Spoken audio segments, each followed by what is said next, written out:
In this video, we are going to perform our first step, which is our scraping the data from our website. So this is our website. I will provide the link of this website and a Jupyter Notebook in the description section. So let's go. Let's first import our libraries like request, beautiful soup, and our pandas. Now after that, we have to set our URL. Copy the link. We have to copy this link and we have to store this URL in our variable, and we have to send our request over here to this URL for our data.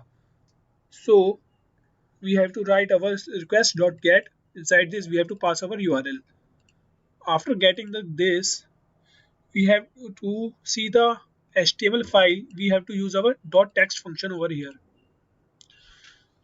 After that, we have to pass this all HTML file in our beautiful soup library with a text parameter over here, because we are going to convert this text in our beautiful soup with a parameter html.parser. Now we all know in our HTML page we have a lot of tags with different classes.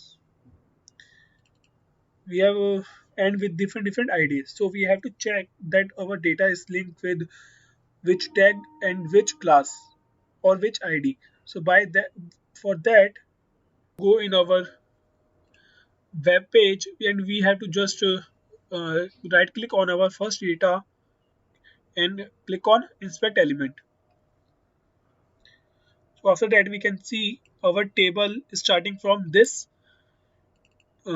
table tag, and we have a class of w into 100 percentage or m of 0.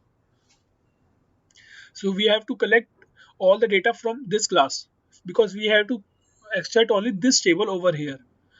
For this table, we have our class for w into 100 percentage m of 0. So for that, uh, we are using our for loop, because in our HTML page, maybe we can have more than one table. So for that, we are using our for loop. So inside this beautiful soup library, we have a function known as find parameter.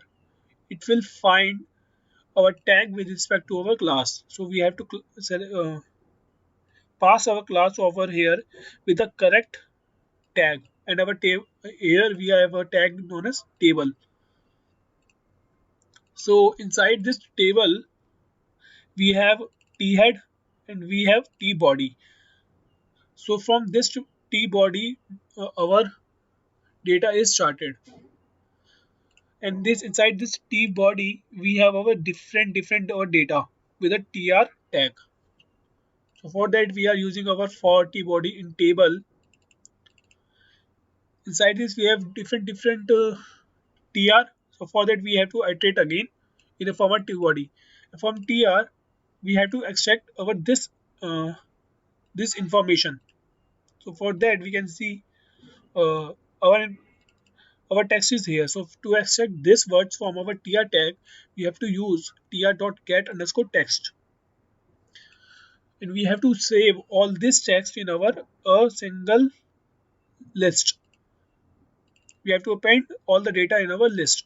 So after appending the data, we can see our data is look like something that date, open, height, low, all this information will be saved in our list.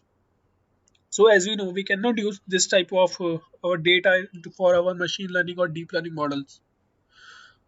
So we have to make our clear data frame for that. So for that, we have to separate this data according to our rows and columns. So for that, we have to write a function. First, we have to take our separate list. For that, we have to define our range of rows. So as you can see in our data, we have only 7 columns. So for that, we have to take the length of our data and divide by 7. So we have to, after that, we have to iterate our data according to this range. So we are taking a empty list over here. After iterating all our data, we are appending in our this list all the data one by one, and we are deleting our data one by one from this list. After that, the final rows, we have to append all the data in our separate rows. So after executing these lines, we can see our list is something like that. We can say it is our list inside the list. It is a whole list, and inside this list we have a single list with our separate rows of 7. So after that, we can know we have to convert this data in our data frame. So for that, we are using our pandas dot data frame separate rows. So we have to set our column name also. So for that column name, we are using df1 dot columns. We have to set our column names, so like that. So finally, our data frame is ready. Now see, we cannot use this data in our machine learning deep learning models because they are only headers. So we have to remove this. So we have to use data equals to df1 dot ilog. Ilog, it will skip our first row from our data frame. So now see, as we can see, our data frame is ready. Now in my next video, we will see in our next stage in which we are going to clean our data, because as we can see, we cannot put this pass our this data because it contains a comma over here and this type of dates. So we have to do something for that. So we will see in our next video for that. Please subscribe the channel. Thank you so much.